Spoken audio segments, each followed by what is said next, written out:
पहलवान Rustom Shariq champion award होवे सल्ला दी अमान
पता नहीं ते कोई मरसी या नजीसी कोई पता कोनी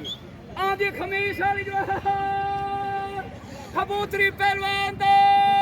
इसे झोट मेला सी खमीस वाली जो ठीक छोड़ के भाई छोड़ वाली जो पहली तरीक उसने आबद दी कुश्तियां सी रमजू दी कुश्तियां सी तालबे दी कुश्तियां सी रिजे दी कुश्तियां सी ओवे खुला मेला उसने